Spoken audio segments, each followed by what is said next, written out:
Hello and welcome everybody back to the award-winning podcast. This is episode 9 of the weekly rundown.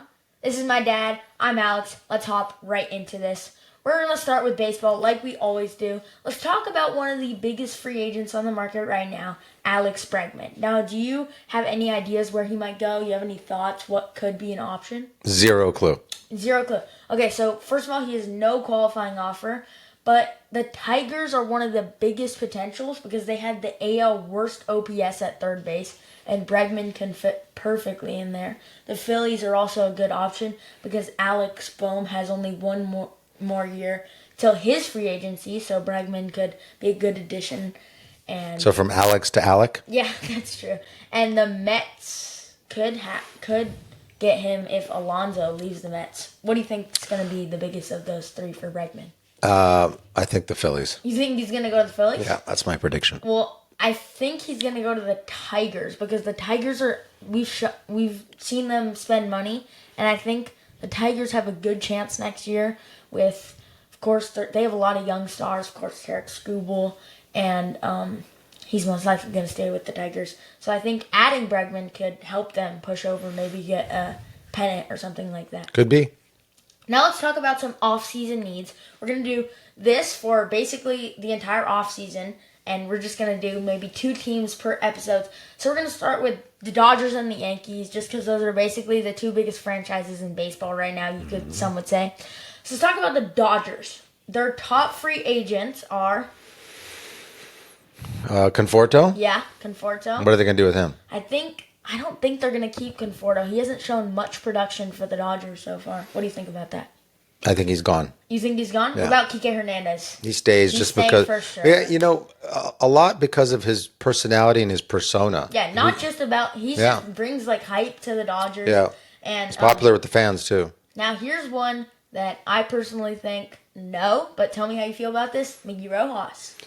Well, I think the Dodgers are not necessarily the most loyal organization. So even though Rojas arguably can be credited with a big part of the victory in Game 6 and 7, I think they're probably not. They're going to release him. Yeah, 6-7. He's really old. He's one of the old. I think he is the oldest shortstop in the MLB right now. Clutch though. If that would be Okay, what their potentials, their main needs are obviously outfield help. Pages didn't do great in the playoffs. He did pretty good in the regular season, but maybe like some left field help, something like that. Bullpen upgrades for sure. Oh, please. You talk a lot about that. And second base could be something they might need, even though Kike Hernandez and Tommy Edman, maybe they move Tommy to left.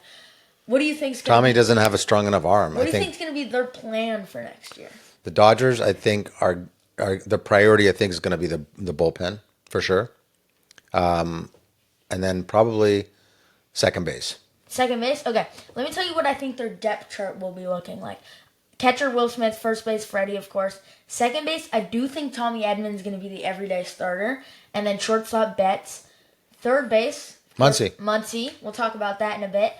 Left field, if they don't get just where they are right now, it's going to be Hernandez or Alex Call, I think. And I think Pages will play center field because he did great in the regular season. I think he was in a bit of a slump. World Series save with that catch.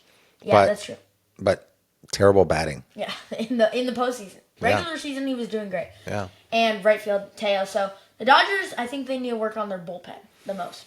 What about the Yankees? Of course, they have Cody Bellinger as their big name free agent, and he had a great season, which will help him for his case in... He stays. Yeah, he stays, you think? Yeah. No, I don't think he stays. Okay. I definitely don't think he stays.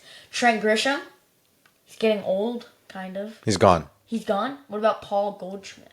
He stays. He's only been there for a bit, so I think he will stay. They need some center field, shortstop, and bullpen depth, but they're still like a 94-win team with Judge and all that, so they don't have as many needs as I think the Dodgers. I think the Dodgers need a lot of bullpen help because their signings definitely didn't work. And their lineup is aging a lot. Freeman, Betts, Teoscar, Muncy, they're all 33 plus. Yeah, no, I agree. But you know what? At least the Dodgers come through in the postseason, whereas the Yankees completely fold like a cheap suit. Yeah, like a lot of teams fold in the playoffs. Dodgers used to fold, but now they're back on the track. Yeah.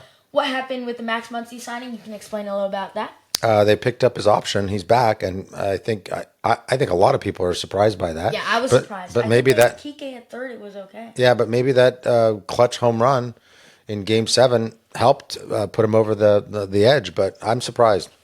Well, Max Muncy, I think he's going to be there through 2026, Yeah. and with approximately like $10 million or Yeah. something like that. So not the biggest contract, but that's pretty good.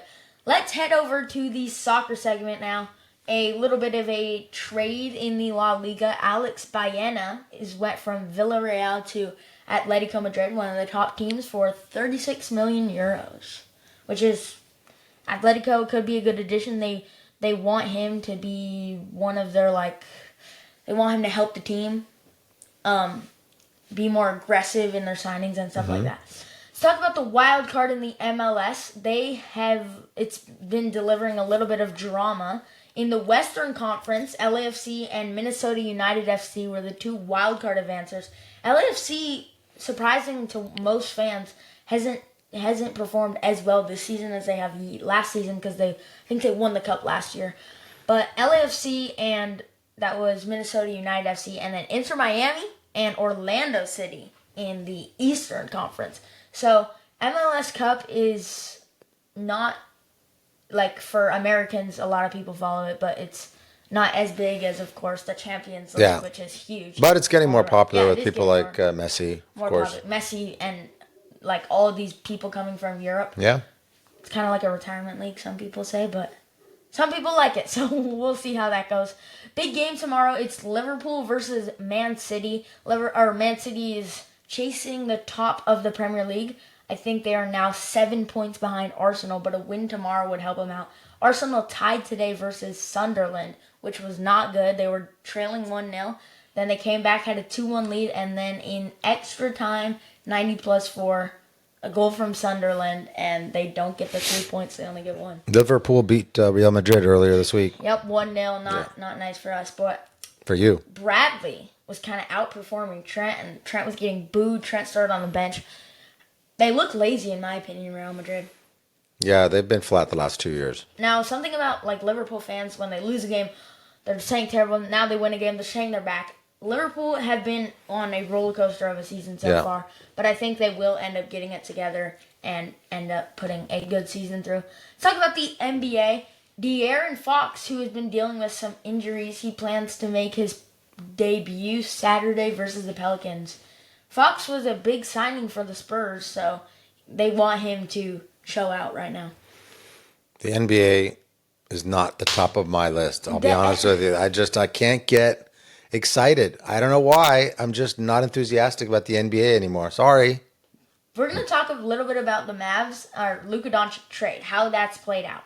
So on the Lakers side of things, they're 7-2, and Luka's averaging 40+ points per game, which is insane. I think he's also shining more that LeBron hasn't been playing. We don't even need LeBron. Austin Reeves is doing great. Yeah.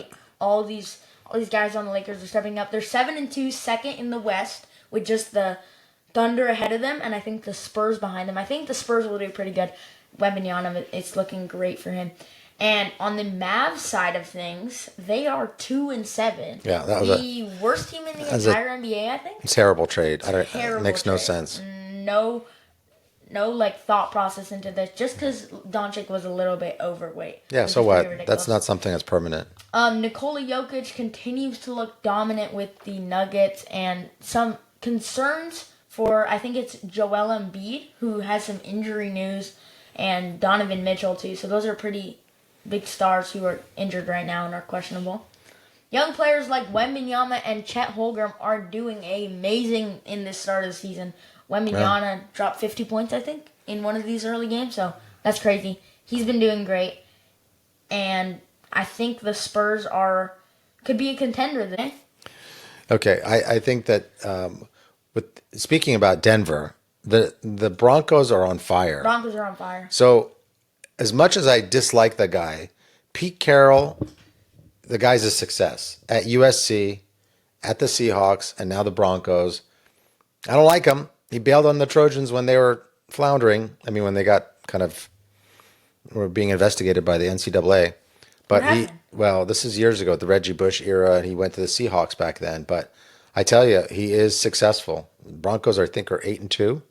I think they're 8-2 or 7-2. They're on fire. They're on fire. I think Mac Jones is going to start again for the 49ers.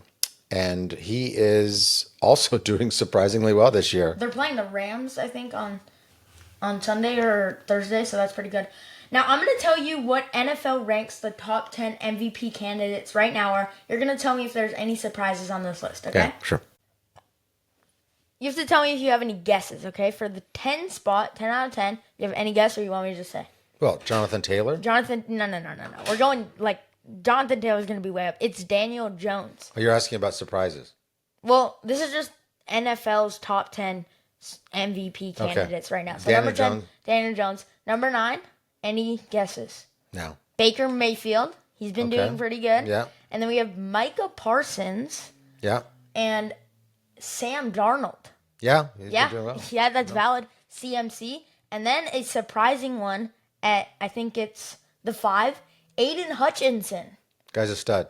2 defensive players have won the MVP. He might be the third. I don't think it's going to happen, but there's at least some chance there for him. Mm-hmm. Only 2 in NFL history. Number 4, since Matthew Stafford. My Long point, shot. the Rams are going to do great this year. Long shot. Number 3, Jalen Hurts. I don't know about that one. No. I think Aiden Hutchinson has better chance than those 2. Yeah. And then Jonathan Taylor at the 2. Yeah. And who are we missing on this list? Josh Allen. Drake May. Oh, you're asking about but Josh Allen's probably he's doing really well too. Josh Allen isn't on the top 10. He's not? Not on the top 10. Wow. Drake May is number 1. Wow. The NFL, this is from NFL.com. So the NFL right now is putting Drake May at the top. That's surprising. Well, the Patriots are doing great. This is the best season they've had since the Tom Brady Era? Patriots. So Drake May is looking like a stud right now. Okay. Any predictions for that? You think Jonathan Taylor? Taylor. You didn't seem very enthusiastic about Drake May, so you think Jonathan Taylor? Jonathan Taylor. Who do you think second? Jonathan Taylor. No. You think Aiden Hutchinson has maybe a chance? No. No? So you'd put Josh Allen above most of those guys? Yeah, quarterbacks get a lot of time, a lot of attention. So that's my prediction. Okay.